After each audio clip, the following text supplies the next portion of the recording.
Hello buddies, welcome back. আরও একটা সুন্দর ভিডিও নিয়ে চলে এসেছি তোমাদের কাছে। তো তোমাদের রিকোয়েস্টে আমি রান্নার ভিডিও নিয়ে এসেছি। তো দেখতেই পাচ্ছ একদম গরম মুচমুচে সুন্দর কলকাতা স্টাইলের ভেজিটেবিল চপের রেসিপি। তো সকলেই চায় শীতের সন্ধ্যাতে একটু মুচমুচে গরম গরম কিছু খেতে। তার জন্য তোমাদের জন্য এই স্পেশাল রেসিপি আমি আমার মতো রান্না করেছি। তো এখানে ইনগ্রিডিয়েন্টগুলো দেখিয়ে দিই তোমাদেরকে। আলু, সিদ্ধ করা আলু, আর এখানে বিট, গাজর, টমেটো, ক্যাপসিকাম। আর এখানে আছে মশলার জন্য শুকনো লঙ্কা, জিরে দুটো, এলাচ, গোলমরিচ, ধনে, তেজপাতা আর মৌরি। এখানে আছে লবণ। আর এটা হচ্ছে তোমার চানা, যেটাকে বলে চীনা বাদাম। আর এখানে আদা রসুন পেস্ট করা হবে, পনির আছে গ্রেট করা, আর এই সাইডে তেল আর ময়দা। তো প্রথমেই আমি আমার মশলাগুলোকে ভালো করে একটু শুকনো কড়াইয়ে নেড়ে নিলাম, তারপর পেস্ট করে এই যে রেখে দিলাম।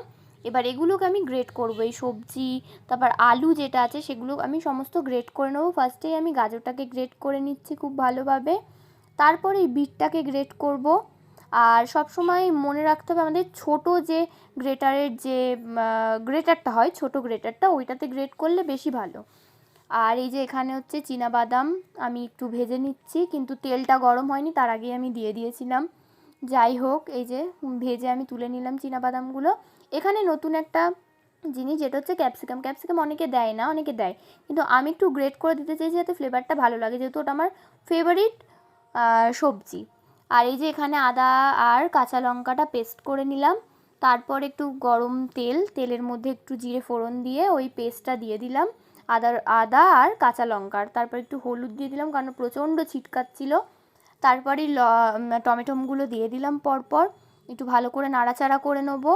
আর সামান্য একটু লবণ দেবো যাতে টমেটোগুলো গলে যায়। আমি জানি আমার থেকেও বেটার কুক সবাই যারা দেখবে ভিডিওগুলো, কিন্তু আমি তাও নিজের মতো করার চেষ্টা করেছি। অবশ্যই কমেন্টে জানিও কেমন হয়েছে না হয়েছে। তো তো এদিকে কথা বলতে বলতে আমি এদিকে গাজর আর বিটটা দিয়ে দিলাম। তারপর ভালো করে নাড়াচাড়া করার পরে আমি যে ক্যাপসিকামটা গ্রেট করে রেখেছিলাম সেটাও দিয়ে দিলাম। তারপরে পনিরটাও যেটা গ্রেট করা ছিল সেই পনিরটাও স্বাদ মতো দিয়ে দিলাম, অল্প স্বাদ মতো লবণ দিলাম, আর হলুদ দিলাম আবারও একটু, দিয়ে ভালো করে ওটাকে মিক্স করে নেব।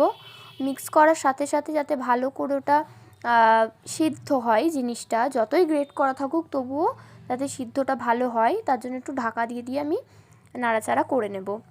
এখানে আমি যে পাঁচমিশালি যে মশলাটা করে রেখেছিলাম শুরুর দিকেই দেখালাম, ওই মশলাটা মিক্স করে দিলাম। তারপর আমি সিদ্ধ করে গ্রেট করে রাখা আলুটা আর বাদামটা, চীনা বাদামটা ভেজে রাখা দিয়ে দিলাম। আবার মশলা দিলাম আরও একটু